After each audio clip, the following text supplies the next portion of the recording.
It should be noted that transnational repression is not merely an attack on individual communities, it is an attack on US sovereignty, fundamental civil liberties, and the safety of all who call America home. Since 2023 in particular, a series of developments, including a foiled assassination plot targeting a Sikh American activist in New York, the assassination of a Sikh activist in Canada, and mounting evidence of intimidation and surveillance across North America have implicated the government of India in a brazen campaign of transnational repression. These developments should raise urgent concerns for the safety, civil liberties, and the sovereignty of any democratic society. The unfolding prosecution of the 2023 assassination plot targeting US-based Sikh dissidents has exposed alarming evidence of a coordinated campaign of Indian transnational repression. In 2023, the US Department of Justice unsealed its initial indictment against Nikhil Gupta, an Indian arms and narcotics trafficker, detailing his role in a conspiracy to assassinate a Sikh American activist, Gurpatwant Singh Pannu, in New York. The indictment contained allegations that corroborate India's implicated role in the assassination of Hardeep Singh Nijjar, a Canadian Sikh activist who was murdered in Canada in June 2023. Gupta's communications in the indictment also revealed involvement in at least 3 additional assassination plots here on US soil. Additionally, the DOJ unsealed a superseding indictment in 2024 charging Prakash Yadav, a former officer in India's Foreign Intelligence Agency, the Research and Analysis Wing, or RAW, with coordinating the foiled plot.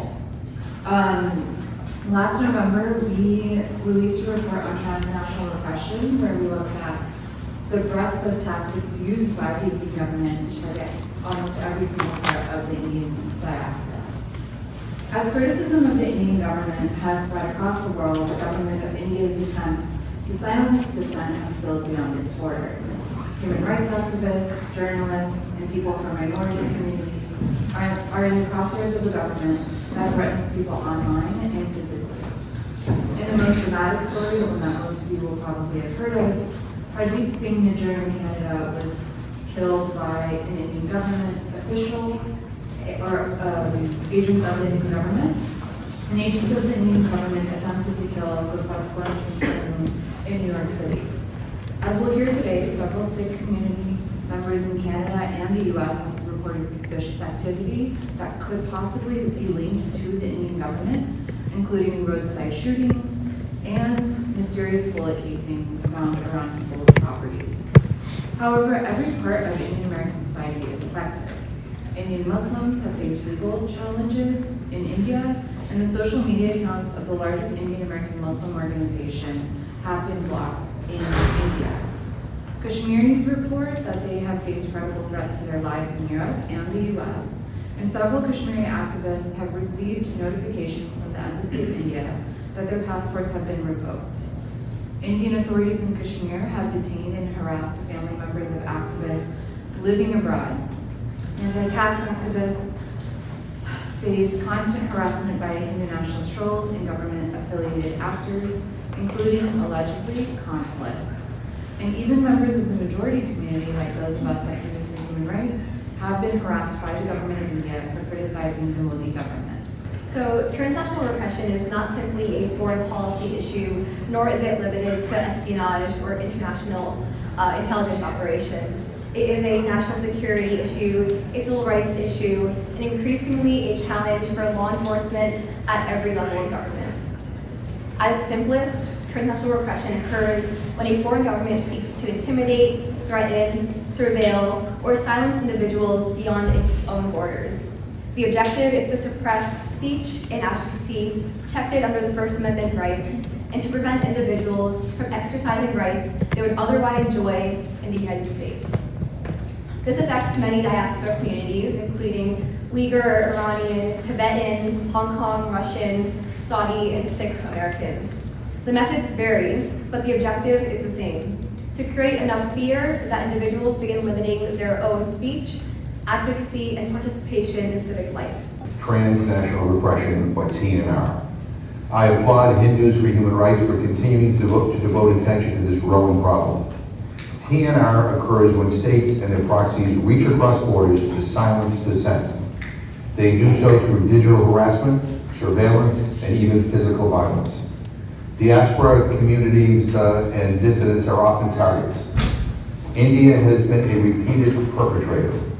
An Indian national recently pled guilty to plotting the assassination of a U.S. citizen on U.S. soil.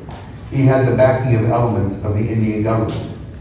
It is a good sign that the FBI and the U.S. Attorney's Office in New York explicitly identified this plot as an incident of transnational repression. But more must be done to ensure that no person in this country lives in fear of a foreign government's threats. In India's case, that should include targeted sanctions on individuals responsible for acts of TNR. And Secretary Rubio should review whether India is eligible for arms sales, given the prohibition in the Arms Export Control Act on selling weapons to countries with a pattern of intimidating and harassing individuals on U.S. soil. I look forward to your recommendations on what other steps might be taken. We also need a universal policy framework to combat TNR no matter who the perpetrator is. That is why I have joined Representative Chris Smith, my co-chair of the Tom Lantos Human Rights Commission, and Senators Jeff Merkley and Dan Sullivan to introduce the Transnational Repression Policy Act. The bill would define TNR for our government and provide tools to strengthen interagency coordination. It has been sitting idle in the House Foreign Affairs Committee since May of 2023. I don't know why the committee has not taken up this important bill. I've been asking them. I know you have too. And I appreciate that Hindus for Human Rights joined civil society's call for the Transnational Repression Policy Act to be marked up. Together, we will keep pushing until that bill becomes law. We look to bring these issues from a very defined group into Main Street America. That's where change comes from. And I believe that we have had people who are afraid to come to this meeting. I asked 2 Hindu people if they would come to this meeting because our executive director was unable to last minute to attend. They're afraid that their families, their extended families in India would somehow be harassed. And that is a form of transnational repression.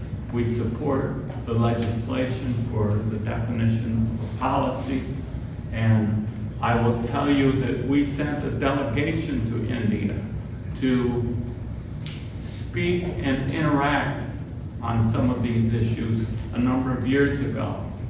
Witting or unwitting as an instrument of state power. Increasingly, hostile states are outsourcing surveillance, coercion, intimidation, and even lethal violence to criminal organizations while maintaining plausible deniability. Our institutions, however, are still organized for a world in which espionage and organized crime are separate disciplines. Today, they're increasingly intertwined, requiring intelligence and law enforcement agencies to operate across legal authorities and institutional mandates that were never designed for this kind of hybrid threat. This is complicated business.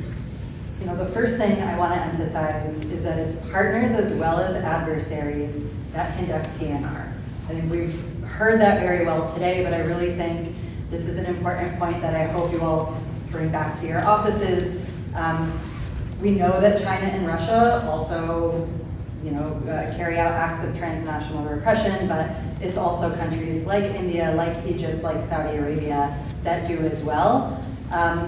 We need to think through how, and I recognize there are a lot of interests in having a strong relationship with India as a partner. There's a lot of benefits in trade, in tech policy, and security, but that doesn't mean that we lower the standards when it comes to human rights concerns or when it comes to democracy concerns, and certainly not sovereignty, and I'll come to that in a bit. So we really do need to figure out how to address transnational repression with partners, not give them a free pass just because we have these other interests as well, but really center these in the relationship.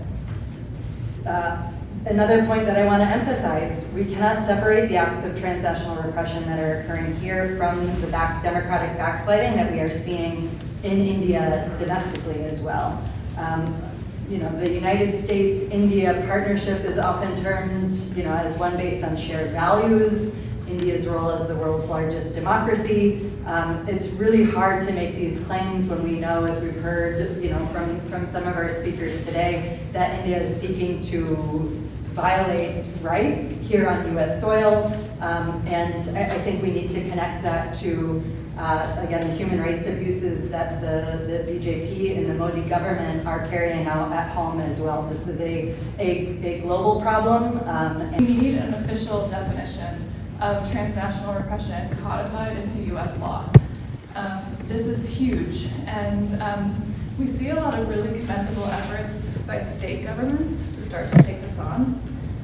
But the challenge that we're seeing is in the absence of a federal definition, a lot of states are kind of making up a new definition or calling something TNR that isn't quite TNR. So this would really help unite policymaker efforts.